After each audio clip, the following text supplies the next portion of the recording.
Okay, it's 2 o'clock, it's 2 o'clock, it's 2 o'clock. And guess what that means? It's Tuesday, 2 o'clock on October 10th. And that means it's time for Thriving Live with Gabrielle Senza. So here I am back. I have been on a little bit of a hiatus from doing the show on a weekly basis. And that's partly because I wanted to consider what it is I wanted to do with the show and how I wanted to continue. And I have some exciting things coming up that I will be sharing across social media, and how and where you can participate with me, with my work, with what I'm up to. And so I am thrilled to be here today. And it feels good to be here today. It's been a long time and I've missed it. So there are a lot of things I would love to hear from you about.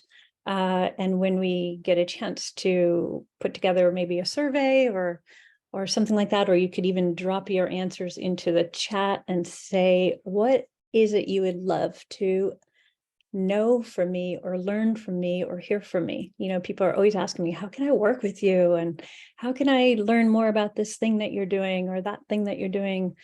And are you teaching and all of these things? So I am setting up some times and some programming and would love feedback from people who are interested in working with me in whatever capacity that might look like.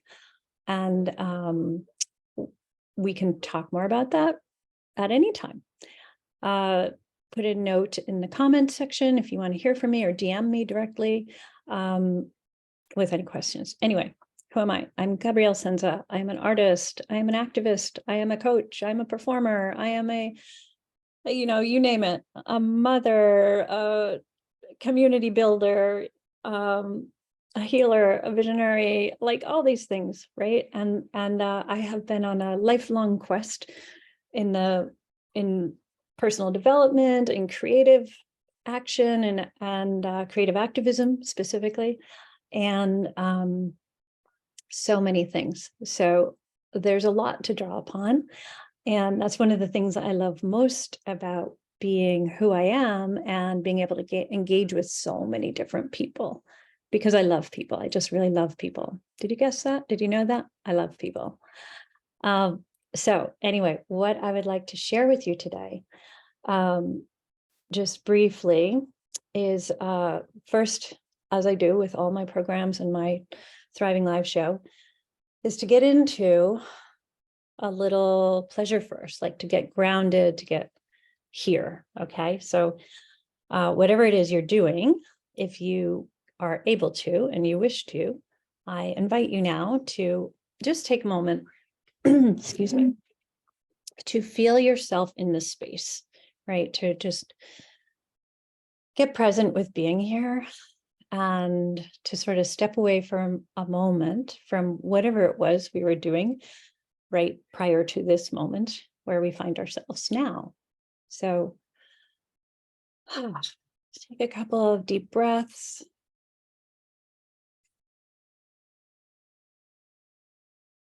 Feel your seat on the chair or your feet on the ground. Maybe see if you can feel your heart beating in your chest. Just noticing the sounds around you. Notice where your hands might be resting, either on your body or on the desk or your keyboard or whatever it is. And noticing the temperature in the room. Noticing how the air feels on your face, on your hands, on your skin. Notice if there are any flavors, any tastes in your mouth, any scents you can pick up with your nose. Just getting a sense, using literally all of our senses: sight, sound, taste,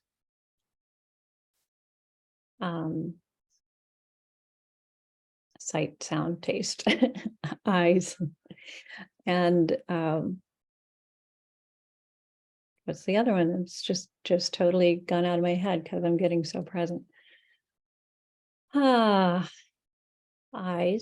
nose, ears, skin. Why am I only getting 4? Anyway, you can remind me in the comment section if you want to. The point is, I just want to pull you into the moment where we're aware of all the senses.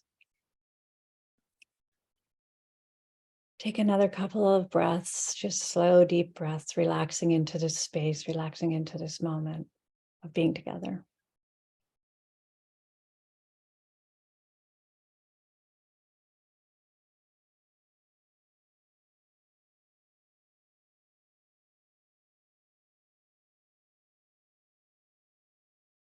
Just remembered sight, sound, smell, scent, and touch. Right, that was all 5. Okay, thank you. If you want, do a little stretch. I always like to do a good stretch. And what do I want to share with you? Oh, one topic that I want to share with you today is about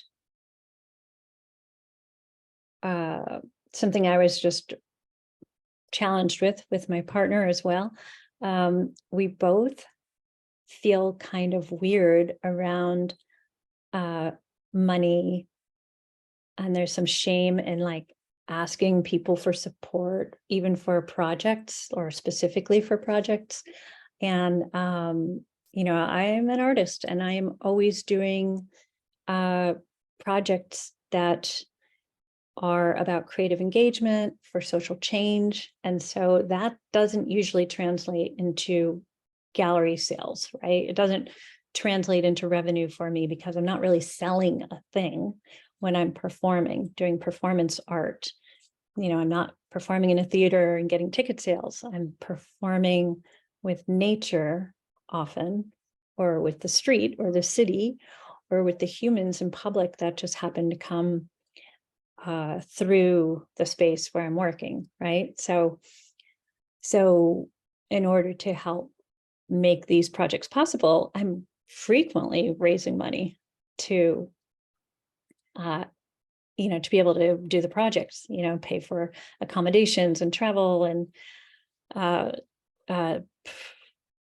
like printing and materials and stuff like that. So, and also to pay when I can, if there's enough, the people who are supporting me, you know, either as an assistant or documenting. This weekend, for example, I am going to be performing in New York City, Friday the 13th. Oh, it's Friday the 13th. And then the 14th and 15th. So Friday, Saturday, and Sunday in New York City on 14th Street. And the project that I'm bringing forward is Terra Luna. It's called Terra Luna on 14th Street. And is going to be a trance performance that I'm doing on 14th Street. I'll drop a link in the notes, the show notes, so you can check out the press release and the information around that. So I'm really excited about this project. I can't really tell you what I'll be doing because when I am in the gown that I'm calling Terra Luna, or I become Terra Luna, I sort of get these, I'm guided by Terra Luna to go and do certain things in certain places. And it's usually a long, slow kind of meditative walk or crawl or, you know, a prayer sometimes. So we'll see. I'll see. We'll all find out together what I will be doing in New York, but I will be on 14th Street, and the details about where I'll be when will be in the, you know, show notes with a link. So what I wanted to share with you is that the discussion around, oh, here we are, we need to raise some funds for this project because we have expenses that are not like accounted for in our monthly and, you know, regular expenses, you know, staying in New York City, getting into the city, parking, all those things that add up. And so, you know, it's like, can we reach out to some people and see if they want to support the project? And so a lot of shame comes up around that, because all these thoughts come into my head. It's like, oh, I'm so close to the, actual thing. They're going to think I'm really unprofessional. I should have done this months ago. Oh no, if I ask anyone for money, they're going to just reject me and look at me like as a like, I don't know, a beggar or something like that. And, like all these stories come in, like, or I should be so successful that I should just be able to pay all these expenses myself, right? And then that brings up questions around success. What does that look like? What does that mean? What does success mean for you? What does success mean for me? It might be different. So it just raises so many questions and so many feelings. And so one of the things we did last night to kind of work with this or play with this is we did the quadrant, the four, I call it Foursquare. It's not called that, but that's what I'm calling it because it's a visual I have. And it's like, what is good about fundraising? And what is bad about fundraising?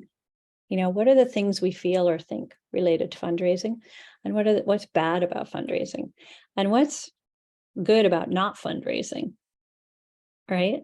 Oh, it means we don't have to ask people for money. Oh, it means we have more time available. Oh, it means we can do this and that. What's bad about not fundraising? Oh my God, it means that the project might not happen. Oh, it means that we're really digging ourselves into a hole financially because we can't really afford to do these projects that are for, art and climate action and the social good and, like all of these things that are meaningful.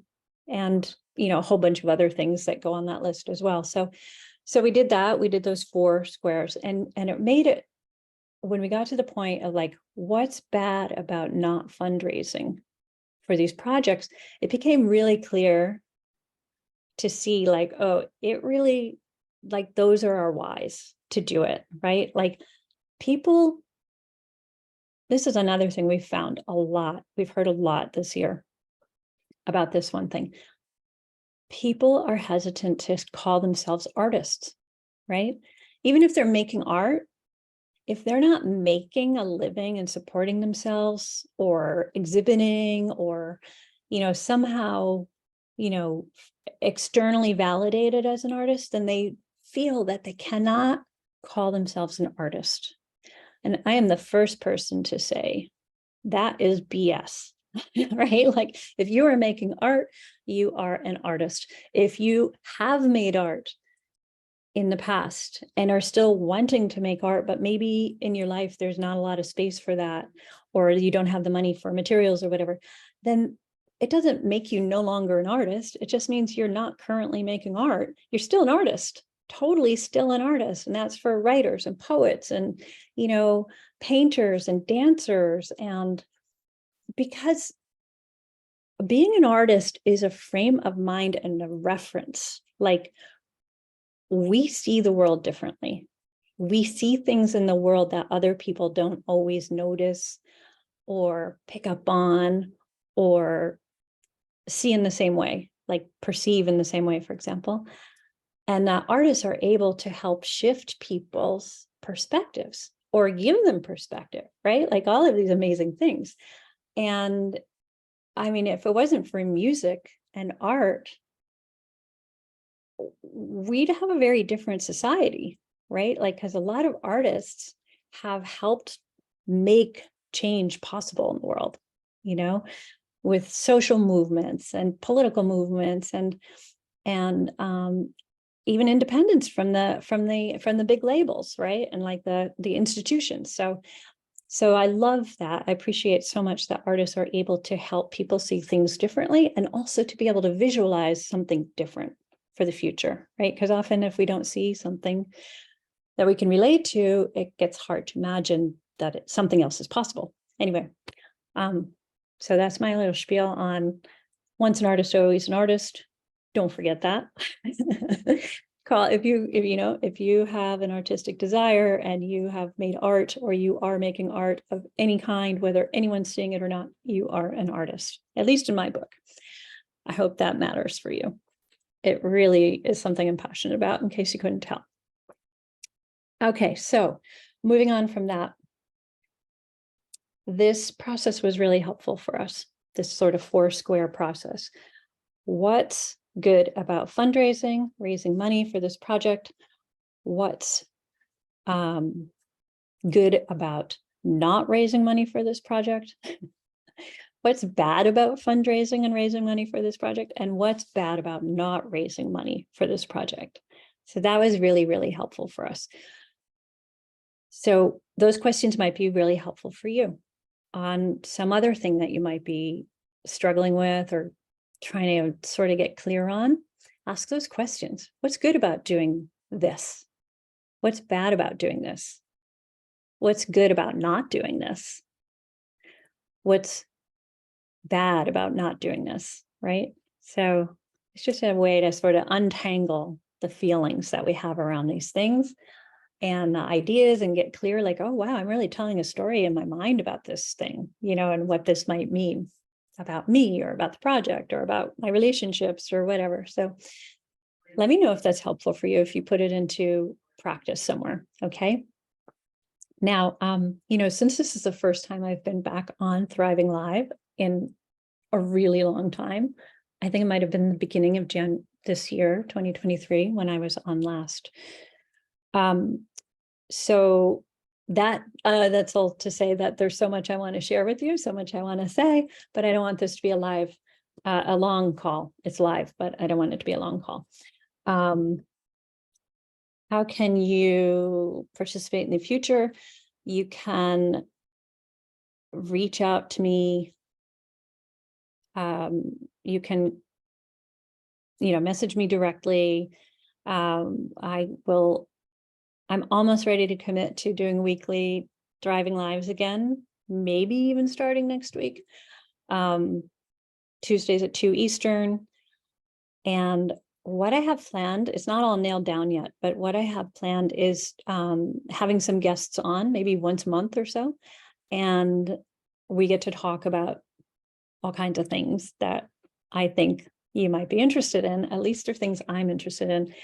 And if you really knew me, you would know that there are a lot of things I'm really interested in. And so I'm eager to share them with you. And if there's something in particular that you're interested in, I would love to hear about that and see if I can bring someone on that can speak to that, or if there's something else, right, that comes up.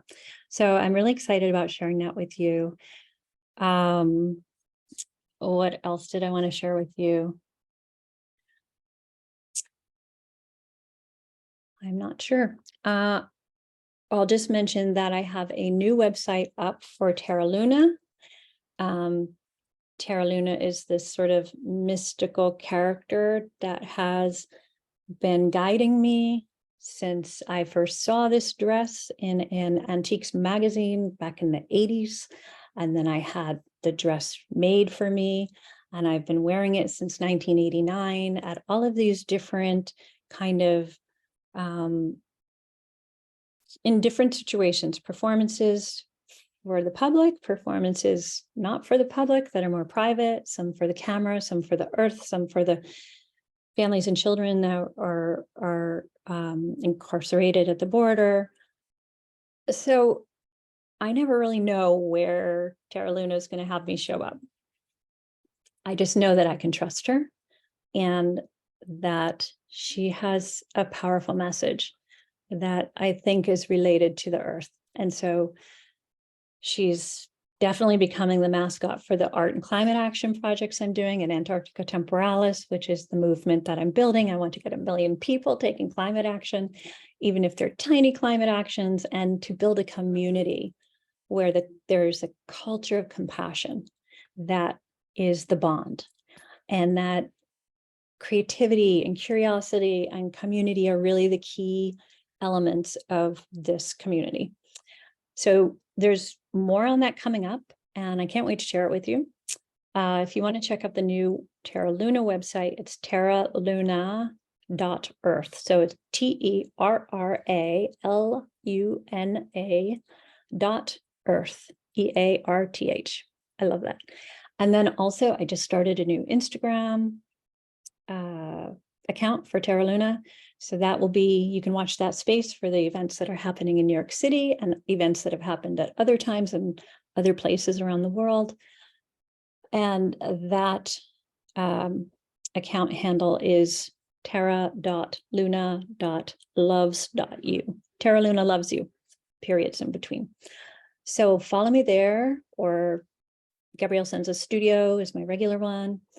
And put any comments in the spaces provided on Facebook or on YouTube. I'd love to hear from you, and I'll be in touch soon. More to come. Okay, I send loads of love. Let me know what your biggest takeaway is, or what you're most excited about hearing today. And I look forward to hearing from you. Okay, lots of love. Ciao. All right.